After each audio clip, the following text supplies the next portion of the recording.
ಅಸ್ತಿತ್ವವಿಲ್ಲದ ಕಾನೂನುಬಾಹಿರ ಅರಣ್ಯ ಹಕ್ಕು ಸಮಿತಿಯಿಂದ ಅರಣ್ಯ ಹಕ್ಕು ಕಾಯ್ದೆ ಅಡಿಯಲ್ಲಿ ಅರಣ್ಯವಾಸಿಗಳ ಅರ್ಜಿ ಮಂಜೂರಿಗೆ ಸಂಬಂಧಪಟ್ಟಂತೆ 3 ತಲೆಮಾರಿನ ನಿರ್ದಿಷ್ಟ ಸಾಕ್ಷ್ಯಗಳನ್ನು ಅಪೇಕ್ಷಿಸಿ ಸಮಿತಿ ನೋಟಿಸ್ ನೀಡಿರುವುದಕ್ಕೆ ರಾಜ್ಯ ಅರಣ್ಯ ಭೂಮಿ ಹಕ್ಕು ಹೋರಾಟಗಾರರ ವೇದಿಕೆ ಅಧ್ಯಕ್ಷ ರವೀಂದ್ರ ನಾಯ್ಕ ತೀವ್ರ ಆಕ್ಷೇಪವನ್ನು ವ್ಯಕ್ತಪಡಿಸಿದ್ದಾರೆ. ಶುಕ್ರವಾರ ನಗರದಲ್ಲಿನ ಹೋರಾಟಗಾರರ ವೇದಿಕೆಯ ಪುನರ್ ಪರಿಶೀಲನಾ ಪ್ರಕ್ರಿಯೆ ಜರುಗಿಸುತ್ತಿರುವುದು ಹಾಗೂ ಈ ಹಿಂದೆ ಬೆಂಗಳೂರಿನ ಅಧಿಕಾರಿಗಳ ಸಭೆಯ ನಡಾವಳಿಗೆ ಆಕ್ಷೇಪ ಸಲ್ಲಿಸಿದ ಪ್ರತಿ ಬಿಡುಗಡೆಗೊಳಿಸಿ ರಾಜ್ಯ ಅರಣ್ಯ ಭೂಮಿ ಹಕ್ಕು ಹೋರಾಟಗಾರರ ವೇದಿಕೆ ಅಧ್ಯಕ್ಷ ರವೀಂದ್ರ ನಾಯ್ಕ ಮಾತನಾಡಿದರು. ರಾಜ್ಯ ಅರಣ್ಯ ಭೂಮಿಯ ಹಕ್ಕು ಪರಿಷ್ಕರಣಾ ಸಮಿತಿಯು ಕಳೆದ ತಿಂಗಳು 28ರಂದು ನಡವಳಿಕೆಯನ್ನು ಮಾಡಿ ಮುಂದಿನ 2 ತಿಂಗಳಲ್ಲಿ ಅರಣ್ಯವಾಸಿಗಳ ಅರಣ್ಯ ಹಕ್ಕು ಕಾಯ್ದೆ ಅರ್ಜಿಗಳನ್ನು ಪುನರ್ ಪರಿಶೀಲಿಸಿ ಪ್ರಕ್ರಿಯೆ ಮಾಡಲಿಕ್ಕೆ ಚಾಲನೆಯನ್ನು ಕೊಟ್ಟಿದ್ದು.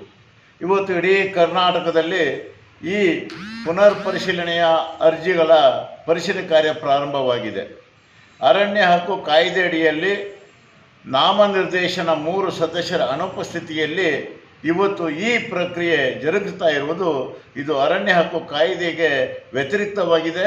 ಇದು ಕಾನೂನಿನ ಆಕ್ಷೇಪಣವರ ಅಂಶವಾಗಿರುವುದರಿಂದ ಇವತ್ತು ನಾವು ರಾಜ್ಯ ಅರಣ್ಯ ಹಕ್ಕು ಪರಿಷ್ಕರಣಾ ಸಮಿತಿಯ ಅಧ್ಯಕ್ಷರಾಗಿರುವಂಥ ಮುಖ್ಯ ಕಾರ್ಯದರ್ಶಿಯವರಿಗೆ ಇವತ್ತು ನಾವು ಆಕ್ಷೇಪ ಪತ್ರವನ್ನು ರವಾನಿಸಿದ್ದೇವೆ.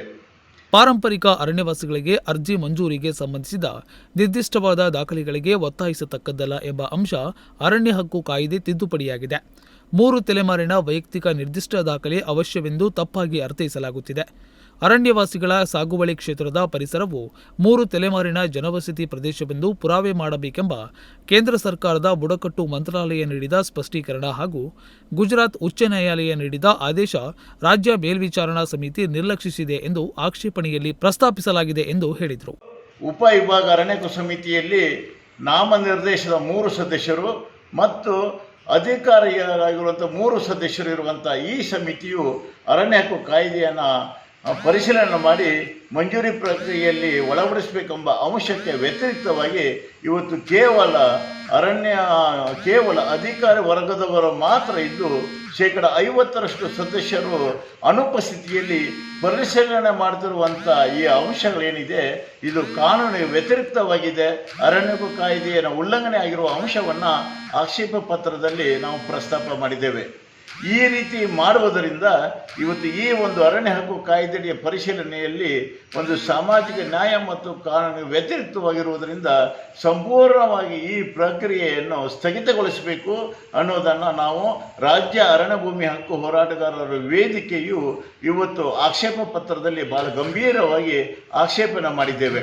ಜಿಲ್ಲಾ ಮತ್ತು ಉಪವಿಭಾಗ ಅರಣ್ಯ ಹಕ್ಕು ಸಮಿತಿಯಲ್ಲಿ ನಾಮನಿರ್ದೇಶಿತ ಜಿಲ್ಲಾ ಮತ್ತು ತಾಲೂಕು ಪಂಚಾಯಿತಿಯಿಂದ ಆಯ್ಕೆಯಾದ 3 ಸದಸ್ಯರನ್ನ ಒಳಗೊಂಡ ಒಟ್ಟು 6 ಸದಸ್ಯರು ಇರಬೇಕೆಂಬ ಅಂಶ ಅರಣ್ಯ ಹಕ್ಕು ಕಾಯ್ದೆಯಲ್ಲಿ ಉಲ್ಲೇಖ ಇರುತ್ತದೆ. ಆದರೆ ಅದನ್ನು ಪರಿಗಣನೆ ತೆಗೆದುಕೊಳ್ಳದೆ ನಾಮನಿರ್ದೇಶಿತ ಸದಸ್ಯರ ಅನುಪಸ್ಥಿತಿಯಲ್ಲಿ ಕೇವಲ ಅಧಿಕಾರಿ ವರ್ಗದವರ ಸದಸ್ಯರ ಉಪಸ್ಥಿತಿಯಲ್ಲಿ ಅರಣ್ಯ ಹಕ್ಕು ಸಮಿತಿ ಪುನರ್ ಪರಿಶೀಲನಾ ಪ್ರಕ್ರಿಯೆ ಜರುಗಿಸುತ್ತಿರುವುದು ಖೇದಕರ ಎಂದು ಹೇಳಿದರು. ಇದರ ಜೊತೆಯಲ್ಲಿ ಉಪವಿಭಾಗ ಸಮಿತಿಯು ಅರಣ್ಯವಾಸಿಗೆ ನೀಡುವಂಥ ಈ ಒಂದು ನೋಟಿಸಿನಲ್ಲಿ 3 ತಲೆಮಾರಿನ ದಾಖಲೆಗಳನ್ನು 1930ಕ್ಕೆ ಇರುವಂಥ ದಾಖಲೆಗಳನ್ನು ನಿರ್ದಿಷ್ಟವಾದ ದಾಖಲೆಗಳನ್ನು ಸಲ್ಲಿಸಬೇಕು ಅಂತ ಹೇಳುವುದನ್ನು ಈ ನೋಟಿಸಿನಲ್ಲಿ ಅವರು ಪ್ರಸ್ತಾಪವನ್ನು ಅರಣ್ಯವಾಸಿಗೆ ತಿಳಿಸಿದ್ದಾರೆ. ಅರಣ್ಯ ಹಕ್ಕು ಕಾಯ್ದೆಗೆ ತಿದ್ದುಪಡಿಯಾಗಿ 3 ತಲೆಮಾರಿನ ದಾಖಲೆಗೆ ನಿರ್ದಿಷ್ಟವಾದ ದಾಖಲೆಗಳಿಗೆ ಒತ್ತಾಯಿಸಬಾರದೆಂಬ ಅಂಶವೂ ಸಹಿತ ಕಾನೂನಲ್ಲಿ ಸ್ಪಷ್ಟೀಕರಣ ಆಗಿರುವಂಥದ್ದಲ್ಲಿ ಸೆಪ್ಟೆಂಬರ್ 6,